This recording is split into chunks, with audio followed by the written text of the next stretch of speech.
In the last video, we discussed about the different cell organelles like nucleus, cytoplasm, endoplasmic reticulum, lysosome. Today we will study about the mitochondria. What is mitochondria? Mitochondria is rod shape, road जैसी इसकी structure होती है, जैसे कोई road होता है. Double membrane bound होता है. एक इनर मेम्ब्रेन होगा, एक आउटर मेम्ब्रेन होगा. Outer membrane is smooth. Membrane जो आउटर वाली है दिस वन, ये स्मूथ होती है, मतलब इसके ऊपर कोई इरेगुलरिटी आपको नजर नहीं आएगी. While inner membrane is highly folded, you can see that this green line, this is inner membrane of the mitochondria. It is highly folded, have this kind of structure, and this structure is known as cristae. So there will be cristae inside the mitochondria that will be formed by the inner membrane of the mitochondria. Have their own DNA and ribosome. You can see that they have their own DNA and ribosome. Basically DNA is present in the nucleus, and that is why nucleus is known as brain of the cell, because the all genetic information is there in the nucleus. But mitochondria is having its own DNA, so it is a self autonomous organelle, अपने आप ही divide कर सकती है ये.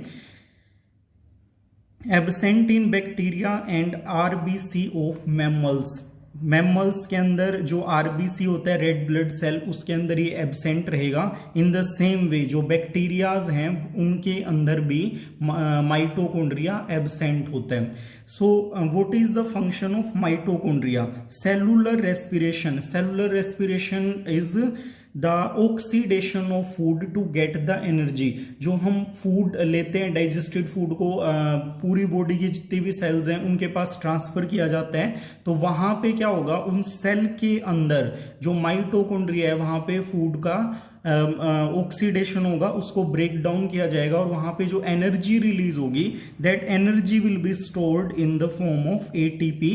ATP is known as energy currency of the cell.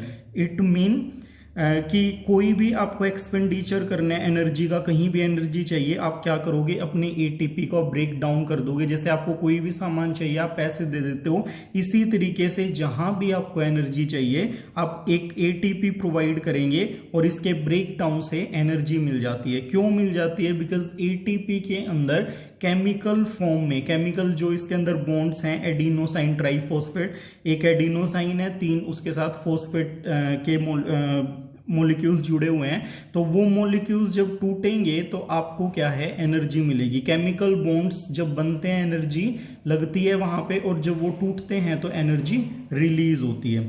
तो इस तरीके से आप इसकी स्ट्रक्चर देख सकते हैं माइटोकॉन्ड्रिया की, कि इनर और आउटर मेम्ब्रेन है.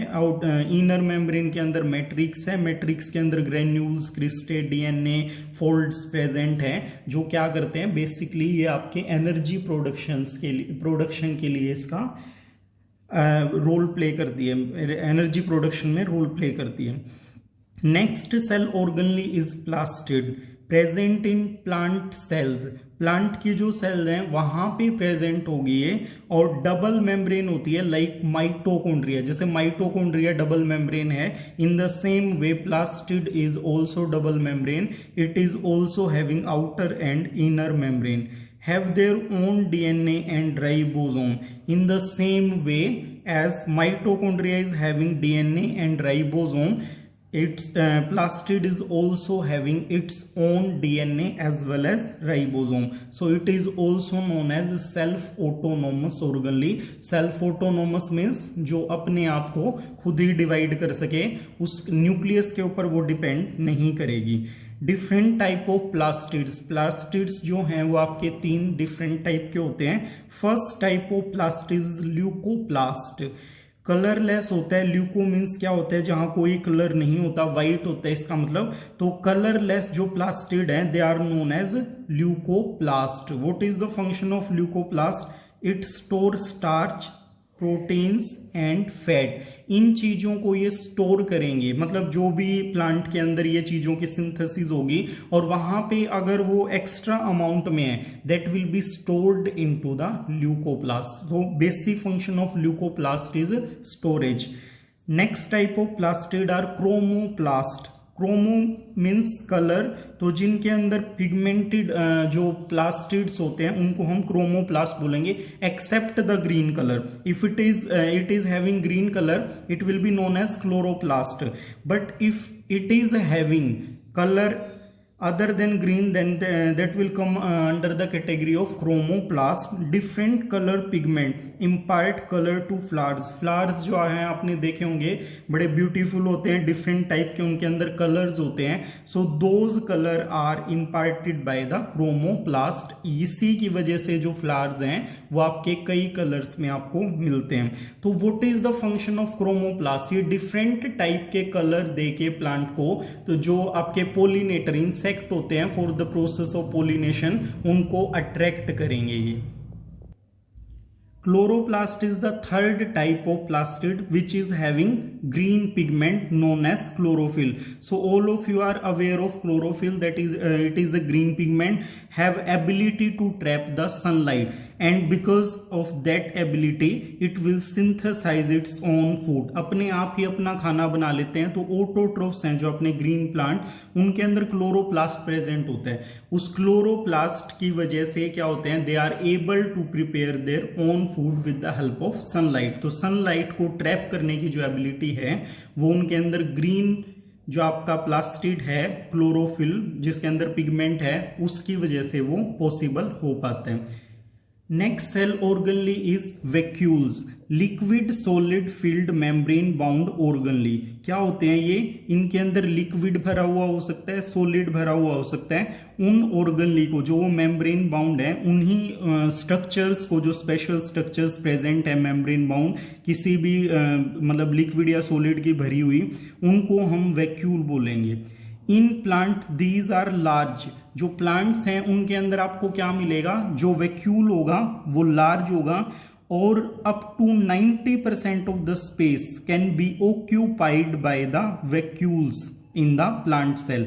एनिमल्स के अंदर प्रेजेंट हो सकते हैं but they will be in small size only. Functions, maintain osmotic pressure, osmotic pressure को मेंटेन करता है, तो जो सोलवेंट का मूवमेंट है या आयंस की कंसंट्रेशन है उस चीज के ऊपर ये डिपेंड करेगा। तो वैक्यूल ओस्मोटिक जो प्रेशर है किसी भी सेल का, उसको मेंटेन करने में उसकी हेल्प करेंगे। अब ओस्मोटिक प्रेशर को अगर मेंटेन कर रहे हैं तो it mean turgidity and rigidity of the cell will be depend on the vacuole, कि वो अपनी शेप को मेंटेन कर पाए, टर्जिड रह सके, रिजिड रह सके, उसी काम में वैक्यूल हेल्प कर रहा है। तभी वो लिक्विड और सॉलिड से भरा हुआ है। कोई भी पाउच है, सपोज करो उसमें हमने लिक्विड फिल कर दिया, सॉलिड फिल कर दिया, तो वो क्या रहेगा, अपनी जो स्ट्रक्चर उसने अटेन कर लिया उसको मेंटेन करने की कोशिश करेगा। The same with the vacuole. तो प्लांट सेल की जो शेप है उसको मेंटेन करने में हेल्प करता है। इस तरह का कुछ डायग्राम आप देख सकते हो। ये ऑरेंज कलर से जो है प्लाज्मा मेम्ब्रेन बनाया हुआ है, green colour is nucleus. Nucleus को क्या करता है, वैक्यूल, जो रेड कलर का ये मतलब पोर्शन दिखा हुआ है, this is vacuole. So vacuole will push the other cell organelles because it is larger in size. तो बड़े साइज की होने की वजह से ये क्या होता है, जो और सेल ऑर्गनलीज हैं उनको साइड में पुश कर देगा और सेंटर ऑक्यूपाई कर लेता है। तो यहाँ पे ऑलमोस्ट 80-90% जो स्पेस है वो वैक्यूल ने क्या कर लिया है, वो ऑक्यूपाई कर लिया। बट इसका रोल है इसलिए इसका होना भी जरूरी होता है। Next cell organelles peroxisomes, small spherical single membrane bound. आपने क्या देखा था कि कुछ cell organelles double membrane bound होती है, इनर मेम्ब्रेन होती है, आउटर मेम्ब्रेन होती है, but in the peroxisome there will be single membrane only having powerful oxidative enzyme. Oxidation के लिए क्या होगा यहाँ पे, एंजाइम्स। मतलब बेसिकली क्या है, प्रोक्सिसोम एक मेम्ब्रेन है और इस मेम्ब्रेन के अंदर डिफरेंट टाइप के ऑक्सीडेटिव एंजाइम फिल्ड है। कहाँ मिलती है आपको, लीवर और किडनी में मिलती है। डिटॉक्सिफाई कर रही है टॉक्सिन को। तो जो टॉक्सिन सब्सटेंस है, चाहे कोई भी लाइक यूरिया है, प्रोड्यूस लीवर के अंदर होता है और उसको रिमूव किया जाता है किडनी के अंदर। तो वहां पे उन दोनों ऑर्गन्स के अंदर आपके प्रोक्सिसोम प्रेजेंट होंगे ताकि उनके अंदर जो ऑक्सीडेटिव एंजाइम है वो आपके जो ये टॉक्सिन सब्सटेंस है उनको डिटॉक्सिफाई करके हमें क्या है टॉक्सिसिटी होने से बचा सके। तो मेन रोल क्या है इसका, detoxification of the poisonous substance और toxic substances. Next cell organ is centrosomes और centrioles found in eukaryotic animal cell. क्या देख रहे हो आप कि सिर्फ यूकैरियोटिक सेल्स में प्रेजेंट होंगे, eukaryotic animal cell, animal cell होनी चाहिए और यूकैरियोटिक मतलब उसके अंदर प्रॉपर ट्रू न्यूक्लियस होना चाहिए, नॉट बाउंड बाय मेम्ब्रेन। तो इनके अंदर क्या देख रहे हो आप कि कहीं डबल मेम्ब्रेन है, कहीं सिंगल मेम्ब्रेन है, और यहां पे आप देख सकते हो कि कोई भी मेम्ब्रेन प्रेजेंट नहीं है, इनके अंदर कोई मेम्ब्रेन की जरूरत ही नहीं है।